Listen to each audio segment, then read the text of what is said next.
നമസ്കാരം. എൻ്റെ പേര് ഡോക്ടർ സുനിൽ. ഞാൻ കൗമുദി ഗ്രാമീണ നേത്രാലയ ബേള കാസർഗോഡിൽ ഡയറക്ടറാണ്. ഇപ്പം ഞങ്ങളുടെ ഹോസ്പിറ്റലിൽ മനോനേത്ര എന്നുള്ളൊരു വിഭാഗമുണ്ട്. മനോനേത്ര കൗൺസിലിംഗ് ഡിപ്പാർട്ട്മെൻറ്റിന് നൽകിയിട്ടുള്ള പേരാണ്.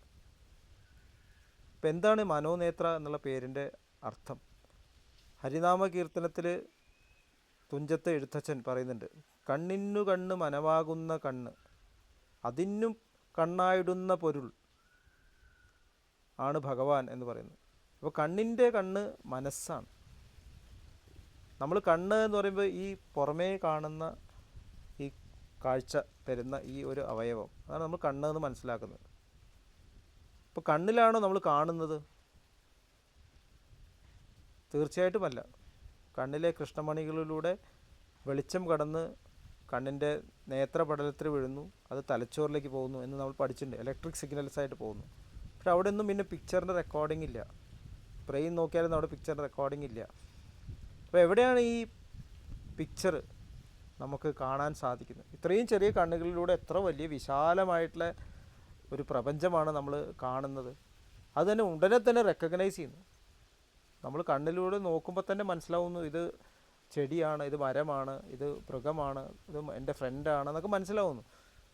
അപ്പോൾ എവിടെയാണ് ഇത് റെക്കോർഡ് ചെയ്യപ്പെടുന്നത്? എവിടെ ഒരു റെക്കോർഡുണ്ട്. ആ അറിവിൻ്റെ ശേഖരത്തു നിന്നാണ് നമ്മൾ കാര്യങ്ങൾ തിരിച്ചറിയുന്നത്. അപ്പോൾ ഇവിടെ നിന്നും ലഭിക്കുന്ന ഈ ഇൻഫോർമേഷൻ ആ അറിവിൻ്റെ ശേഖരവുമായിട്ട് കണക്ട് ചെയ്യുമ്പോഴാണ് നമുക്ക് തിരിച്ചറിവുണ്ടാകുന്നത്. ഈ നമ്മുടെ ആ ശേഖരത്തിൽ ഇല്ലാത്തൊരു കാര്യം നമ്മൾ കണ്ണിലൂടെ കാണുകയാണെങ്കിലോ നമുക്ക് മനസ്സിലാവില്ല. അതുകൊണ്ട് തന്നെ കണ്ണിലൂടെ കാണുന്ന കാര്യങ്ങൾ വളരെ വളരെ പരിമിതമാണ്. നമ്മൾ വിബ്ജിയോർ എന്ന് പറയും, violet, IndiGo, blue, green, yellow, orange, red spectrum. അതിലുള്ള കാര്യങ്ങൾ മാത്രമേ ഈ കണ്ണിലൂടെ നമുക്ക് കാണാൻ സാധിക്കുള്ളൂ. മനുഷ്യൻ്റെ കണ്ണുകളേക്കാളും കൂടുതൽ പവർഫുള്ളായിട്ടുള്ള കണ്ണുകളുള്ള ജീവികളുണ്ട്. അൾട്രാ വയലറ്റ് സ്പെക്ട്രം എന്ന് പറയും. വയലറ്റിനേക്കാളും കൂടുതൽ ഫ്രീക്വൻസിയുള്ള സ്പെക്ട്രം. ഇൻഫ്രാറെഡ് സ്പെക്ട്രം എന്ന് പറയും. റെഡിനേക്കാളും താഴെയുള്ള ഫ്രീക്വൻസിയുള്ള വൈബ്രേഷൻസ്. അത് ഇൻഫിനിറ്റാണ് അങ്ങോട്ടും. അപ്പോൾ ഇൻഫിനിറ്റായിട്ടൊരു സ്പെക്ട്രത്തിൽ വളരെ ചെറിയൊരു ഭാഗം മാത്രമേ നമ്മൾ ഈ കണ്ണിലൂടെ കാണുന്നു. ആ കണ്ണിലൂടെ കാണുന്ന കാര്യങ്ങൾ നമ്മുടെ മനസ്സിൽ പതിഞ്ഞിട്ടില്ല. മനസ്സ് എന്നുള്ളൊരു ഒരു ശക്തി ഉണ്ട്, നമ്മൾ ആക്സെപ്റ്റ് ചെയ്യേണ്ട കാര്യമാണ്. ആ മനസ്സിൽ നമ്മൾ കാര്യങ്ങൾ ഗ്രഹിച്ചിരിക്കുന്നു. ആ ഗ്രഹിച്ച കാര്യങ്ങൾ നമ്മൾ ഇവിടെ ഈ കണ്ണിലൂടെ കാണുമ്പോൾ നമുക്ക് മനസ്സിലാവുന്നു. ഇല്ലെങ്കിൽ അത് മനസ്സിലാവില്ല. ഇത് തമ്മിലൊരു കോർഡിനേഷൻ വേണം. ഇപ്പോൾ മാനസിക പ്രശ്നമുള്ള ആൾക്കാരുണ്ട്. അവർ ചിലപ്പോൾ വേറെ ചിലത് കാണും, നമ്മൾ കാണാത്ത കാര്യങ്ങളൊക്കെ നമ്മൾ കാണും. ചിലപ്പോൾ തൊട്ടടുത്തിരിക്കുന്ന ആൾ വേറെ വ്യക്തിയാണെന്ന് തോന്നിയെന്ന് വരാം. നമ്മൾ പ്രസിദ്ധമായുള്ളൊരു സിനിമ കണ്ടിട്ടുണ്ട്, മണിച്ചിത്രത്താഴ്. അതിൽ നാഗവല്ലി, അവർക്ക് ആ ഗംഗ നാഗവല്ലിയായി മാറുമ്പോൾ കാണുന്ന ലോകം വേറെയാണ്. അപ്പോൾ അങ്ങനെയുള്ള ആൾക്കാരുണ്ട്. അതുപോലെ തന്നെ നമ്മളിപ്പോൾ കണ്ണ് തുറന്ന് കാണുന്നു, കണ്ണടച്ചാലും നമുക്ക് കാണും. കണ്ണടച്ചാലും നമുക്ക് നമ്മൾ ഈ കണ്ട കാഴ്ചകളും വേറെ കാഴ്ചകളും നമുക്ക് കാണാൻ സാധിക്കും. ഇപ്പോൾ കുട്ടി ക്ലാസ്സിലിരുന്നിട്ട് അറ്റൻഡ് ചെയ്യുമ്പോൾ ടീച്ചർ ചോദിക്കും, നീ എവിടെയാണെന്ന് ചോദിക്കും. കണ്ണ് തുറന്ന് ബോർഡിലേക്ക് നോക്കുകയാണെന്ന് തോന്നും, പക്ഷേ ബോർഡിൽ അല്ല കാണുന്നത്. അവൻ്റെ മനസ്സ് വീട്ടിലായിരിക്കും, ചിലപ്പോൾ കളിക്കുന്ന സ്ഥലത്തായിരിക്കും, അവൻ അതാണ് കാണുന്നത്. അപ്പോൾ ഈ കാഴ്ച എന്ന് പറയുന്നത്, ശരിയായിട്ടുള്ള കാഴ്ച എന്ന് പറയുമ്പോൾ നമ്മൾ ഈ കാണുന്ന കാര്യങ്ങൾ വളരെ ക്ലാരിറ്റിയോട് കൂടിയിട്ട് ഉള്ളിൽ പതിയാനും അത് ശരിക്കുള്ളൊരു തിരിച്ചറിവായിട്ട് മാറണം, എങ്കിലേ അതിനെ കാഴ്ച എന്ന് പറയാൻ പറ്റും. ഒന്ന് സൈറ്റാണ്. നമ്മൾ കണ്ണ് ടെസ്റ്റ് ചെയ്യുമ്പോൾ വിഷൻ ടെസ്റ്റ് ചെയ്യും, 6/6 നോർമൽ കാഴ്ച, അതിനെ സൈറ്റ് എന്ന് പറയുന്നു. പക്ഷേ വിഷൻ എന്ന് പറയുന്നത്, ദർശനം എന്ന് പറയുന്നത് വേറൊരു കാര്യമാണ്. നമ്മൾ ശരിയായിട്ടുള്ള രീതിയിലാണോ കാണുന്നത്? നമ്മൾ ഈ ലോകത്തിൽ കാണുമ്പോൾ ഏത് ലെവലിൽ നിന്നാണ് കാണുന്നത്? എൻ്റെ ചെറിയ ഒരു സങ്കുചിതമായ മനോഭാവത്തിലൂടെയാണ് ഞാൻ കാണുന്നത്. അപ്പോഴാണ് ഇവിടെ തർക്കങ്ങളുണ്ടാകുന്നത്. സഹോദരൻ പെട്ടെന്ന് ശത്രുവായിട്ട് മാറുന്നു. ഇത്രയും കാലം ഒരുമിച്ച് ജീവിച്ചിരുന്ന ഭർത്താവും ഭാര്യയും പരസ്പരം പിരിയുന്നു. സ്നേഹത്തോടെ ജീവിച്ചവരാണ്. കാഴ്ചപ്പാട് മാറുന്നു. കാരണം ഉള്ളിലെന്തോ സംഭവിച്ചിട്ടുണ്ട്. നമ്മുടെ ഇവിടുന്ന് നമുക്ക് ലഭിച്ചിട്ടുള്ള ഇൻഫോർമേഷൻ ഉള്ളിൽ ബോധം എന്ന് പറയുന്നു, കോൺഷ്യസ്നസ് എന്ന തരത്തിൽ അത് പ്യുവറായിട്ടല്ല ഇൻഫോർമേഷൻ നൽകുന്നതെങ്കിൽ, അവിടെ ഒരു കറപ്റ്റഡ് ആയിട്ടുള്ള ഒരു സോഫ്റ്റ്വെയർ പ്രോഗ്രാം ആണെങ്കിൽ നമ്മൾ ഇവിടെ കാണുന്ന ലോകം പ്യുവറാവില്ല. ചിലപ്പോൾ നമ്മൾ വിചാരിക്കണ്ടാവും എൻ്റെ അടുത്തിരിക്കണ എൻ്റെ ഫ്രണ്ടാണെന്ന്. പക്ഷേ അങ്ങനെയാണോ എന്നെ കാണുന്നത്, ഞാൻ അങ്ങനെയാണോ അങ്ങോട്ട് കാണുന്നത്? അപ്പോൾ നമുക്കൊരു പ്യൂരിഫിക്കേഷൻ്റെ ആവശ്യമുണ്ട്. ഇപ്പോൾ ഹോസ്പിറ്റലിൽ വരുന്ന പേഷ്യൻസ് പലരും പുറമേ രോഗങ്ങൾ, ഇപ്പോൾ കണ്ണെന്നുള്ളൊരു ഉദാഹരണമാണ്, പുറമേ രോഗങ്ങളായിട്ടാണ് വരുന്നതെങ്കിലും ശരിക്കുള്ള അവരുടെ പ്രോബ്ലം കണ്ണിലാണോ അല്ലെങ്കിൽ അവയവങ്ങളിലാണോ? തീർച്ചയായിട്ടുമല്ല. അവർ വിഷമിക്കുന്നത് മനസ്സിലാണ്. എല്ലാവരും മാനസികമായിട്ടുള്ള സമ്മർദ്ദത്തോടു കൂടിയിട്ടാണ് വരുന്നത്. ഈ രോഗം മാറുമോ, അല്ലെങ്കിൽ ഈ രോഗം മാറാൻ എത്ര പൈസ ചിലവാകും, ഞാൻ തിരിച്ചെപ്പോൾ ജോലിക്ക് കയറും, തിരിച്ചു പോകുമ്പോൾ ഫാമിലി എന്നെ അംഗീകരിക്കുമോ, സൊസൈറ്റി എന്നെ അംഗീകരിക്കും, ഒരുപാട് ഇഷ്യൂസും മനസ്സിൽ ഉണ്ടാവും. അപ്പോൾ നമ്മൾ വെറുതെ ചികിത്സ മാത്രം കഴിഞ്ഞിട്ട് വീട്ടിലേക്ക് വിട്ട് കഴിഞ്ഞാൽ ചികിത്സ കഴിഞ്ഞിട്ടില്ല. ആളിപ്പോൾ മാനസികമായിട്ട് ഡിപ്രസ്ഡ് ആണെങ്കിൽ ട്രീറ്റ്മെൻറ്റ് കഴിഞ്ഞിട്ടില്ല. തിരിച്ച് നോർമൽസിയിലേക്ക് നമ്മൾ കൊണ്ടുവരേണ്ട ആവശ്യമുണ്ട്.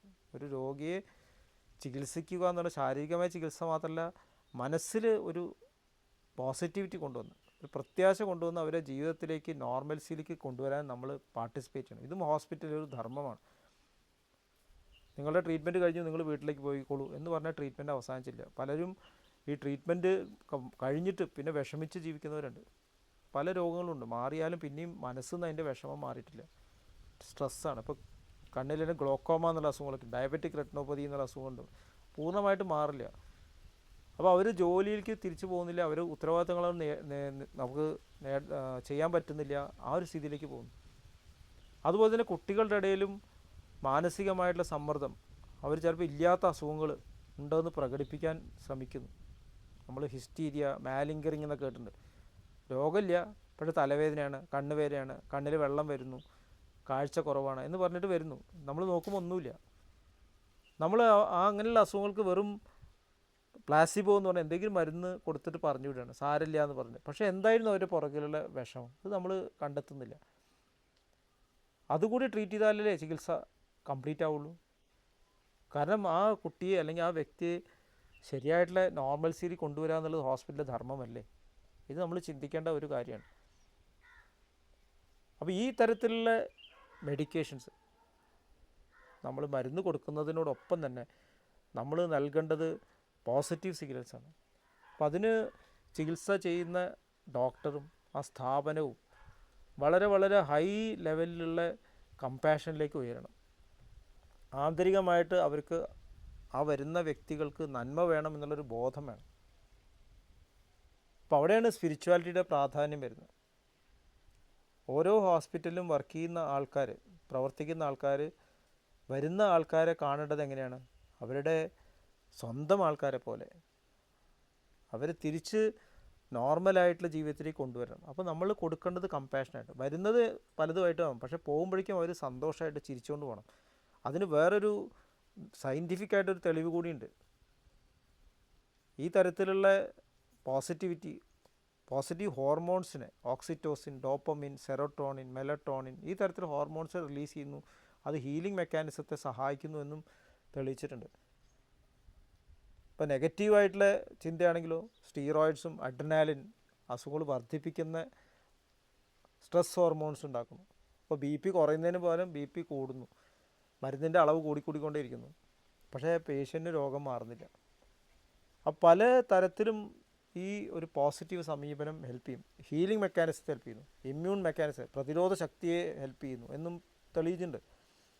അപ്പോൾ മനോനേത്ര എന്നുള്ള കൗമുദി ഗ്രാമീണ നേത്രാലയയുടെ ഈ വിങ് ഒരു സാധാരണ രോഗം കൗൺസിൽ ചെയ്ത് വിടുക എന്നുള്ള ഒരു തലത്തിൽ നിന്നും വരുന്ന രോഗിക്ക് ഒരു കമ്പാഷനേറ്റ് ആയിട്ടുള്ള ഒരു അനുഭവം നൽകാനും പോസിറ്റീവായിട്ടുള്ള ഒരു ജീവിതത്തിലേക്ക് തിരിച്ചു വരാനുള്ള പ്രത്യാശ നൽകാനും കൂടി പാർട്ടിസിപ്പേറ്റ് ചെയ്യുന്നു. എത്രയും ചെയ്യാൻ പറ്റും അത്രയും ചെയ്യുക, കൂടെ വന്നവരെയും ഉൾപ്പെടുത്തിക്കൊണ്ട്. കാരണം മരുന്ന് കൊടുക്കുക, ചികിത്സിക്കുക, അതിൽ ഫാമിലി പാർട്ടിസിപ്പേറ്റ് ചെയ്യണം. ഫാമിലി അതിൽ ഭാഗമാണ്. അപ്പോൾ ഒരു വ്യക്തി ഈ തരത്തിൽ ബെനിഫിറ്റ് ചെയ്യപ്പെടുകയാണെങ്കിൽ ആ ഫാമിലിക്ക് സന്തോഷമായില്ലേ? ആ ഫാമിലിക്ക് സന്തോഷം വരികയാണെങ്കിൽ സൊസൈറ്റിക്ക് സന്തോഷമായില്ലേ? സൊസൈറ്റിയിൽ ഹാർമണി വരുന്നില്ലേ? അപ്പോൾ ഹോസ്പിറ്റലിൽ നിന്നും പുറത്തേക്ക് പോകുന്ന രോഗികൾ രോഗാവസ്ഥയിൽ നിന്ന് കൂടി മാറിയിട്ടുണ്ട്. രോഗം മാറുക, രോഗാവസ്ഥയിൽ നിന്ന് മാറിയിട്ട് കൂടുതൽ പോസിറ്റീവായിട്ട് പോകണം. മറ്റുള്ളവരൊക്കെ അത് ഒരു മാതൃകയായിട്ട് മാറണം. ഇനി രോഗം വരികയാണെങ്കിൽ ധൈര്യത്തോടെ നേരിടാനുള്ളൊരു കഴിവോട് കൂടിയിട്ടായിരിക്കണം പുറത്ത് പോകുന്നത്. മനോധൈര്യത്തോടെ പുറത്തേക്ക് പോകണം. പ്രത്യാശ പുറത്തേക്ക് വേണം. ഇവിടെയാണ് സ്പിരിച്വാലിറ്റി ഹെൽപ്പ് ചെയ്യുന്നത്. മനോനേത്രയുടെ ഫൗണ്ടേഷൻ എന്ന് പറഞ്ഞാൽ ഹാർട്ട്ഫുൾനെസ് മെഡിറ്റേഷനാണ്. നമ്മുടെ തന്നെ ഉള്ളിലുള്ള ആ ഏറ്റവും ഉയർന്ന വ്യക്തിത്വമായിട്ട് കണക്ട് ചെയ്യുകയാണ് ശരിക്കും ഹാർട്ട്ഫുൾനെസ് മെഡിറ്റേഷനിൽ ചെയ്യുന്നത്. നമ്മുടെ എല്ലാവരുടെ ഉള്ളിൽ ആ പൂർണ്ണമായിട്ടുള്ള വ്യക്തിത്വമുണ്ട്. ആ വ്യക്തിത്വത്തിലേക്ക് നമ്മൾ ദിവസേന കണക്ട് ചെയ്യുകയാണ് മെഡിറ്റേഷനിൽ ചെയ്യുന്നത്. നമ്മളെ താഴ്ത്തുന്ന ടെൻഡൻസീസ് ഉണ്ട്. നേരത്തെ പറഞ്ഞ ഒരു കറപ്റ്റ് ചെയ്യുന്ന പ്രോഗ്രാംസ് ഉണ്ട്. അത് നമ്മുടെ ഉള്ളിൽ നിന്ന് ഉന്മൂലനം ചെയ്ത് കളയുക, എടുത്തു കളയുക, ക്ലീനിങ്ങിലൂടെ എടുത്തു കളയുക. ക്രമേണ നമ്മൾ ആ ഫൈനൽ വേർഷനിലേക്ക് നമ്മുടെ തന്നെ ഏറ്റവും ഉയർന്ന വ്യക്തിത്വം അത് പ്രകടമാക്കാൻ നമുക്ക് സാധിക്കുന്നു. നമുക്ക് ചിലപ്പോൾ വരുന്നുണ്ട്, നമുക്ക് കുട്ടിയെ കാണുമ്പോൾ, എൻ്റെ കുട്ടിയെ കാണുമ്പോൾ എനിക്ക് എൻ്റെ ഏറ്റവും നല്ല വ്യക്തിത്വം വരുന്നു. എപ്പോഴും ഇത് പുറത്തേക്ക് വരുന്നില്ല. എപ്പോഴും വരുന്ന രീതിയിൽ നമ്മൾ മാറണം. അതൊരു കോൺസ്റ്റൻറ്റ് പ്രാക്ടീസായിട്ട് നമ്മുടെ ശരിക്കുള്ള ഫൈനൽ വേർഷനിലേക്ക് കണക്ട് ചെയ്തിട്ട് ആ ഫൈനൽ വേർഷൻ എൻ്റെ ഏറ്റവും ഉയർന്ന വ്യക്തിത്വം അത് സ്മരിച്ചുകൊണ്ട് പ്രവർത്തിക്കാൻ ഈ മനോനേത്ര സഹായിക്കുന്നു. അപ്പോൾ അത് സ്റ്റാഫിന് ഏറ്റവും ഗുണം ചെയ്യുന്നു. കാരണം നമുക്കുണ്ടാവുന്നത് ആത്മാവിൽ ഇത്രയും ആത്മസംതൃപ്തി അനുഭവിക്കുന്ന ഒരു ഗ്രൂപ്പ് ഓഫ് സ്റ്റാഫ്, അത് സ്ഥാപനത്തിൻ്റെ ആത്മാവായിട്ട് മാറുന്നു. അത് ഫ്യൂച്ചറിലേക്ക് സോഷ്യലായിട്ടുള്ള കമ്മിറ്റ്മെൻറ്റ് വരാനും സോഷ്യലായിട്ടുള്ള മാറ്റങ്ങൾ കൊണ്ടുവരാനും സൊസൈറ്റിയിലൊരു പോസിറ്റീവ് ആയിട്ടുള്ള ചേഞ്ചസ് കൊണ്ടുവരാനും സഹായിക്കുന്ന ഒരു എന്താ പറയുക സ്റ്റാഫിൻ്റെ സമൂഹം ഉണ്ടാക്കാൻ അതിങ്ങനെ ട്രാൻസ്മിറ്റ് ചെയ്തുകൊണ്ടേയിരിക്കുന്നു. അപ്പോൾ ഇങ്ങനെയാണ് ഒരു സ്ഥാപനത്തിന് ആത്മാവുണ്ടെന്ന്, ജീവൻ ഉണ്ടാവുന്നത്. അപ്പോൾ മനോനേത്ര എന്ന് പറയുമ്പോൾ രോഗി എന്നൊരു വാക്ക് ഉപയോഗിക്കാൻ പറ്റില്ല. വരുന്ന ആൾക്കാർക്ക് സഹായം നൽകുന്നത് പോലെ തന്നെ അതിന് തയ്യാറാവുന്ന, എപ്പോഴും പോസിറ്റിവിറ്റിയിലേക്ക് ഉയർന്നിട്ടുള്ള, എപ്പോഴും തൻ്റെ ആ ഒറിജിനലായിട്ടുള്ള പൂർണ്ണ വ്യക്തിത്വത്തെ സ്മരിച്ചുകൊണ്ട് പ്രവർത്തിക്കുന്ന അംഗങ്ങളും. ഇത് രണ്ടും ഈ മനോനേത്രയുടെ വിഭാഗങ്ങളാണ്, മനോനേത്രയുടെ ലക്ഷ്യങ്ങളാണ്.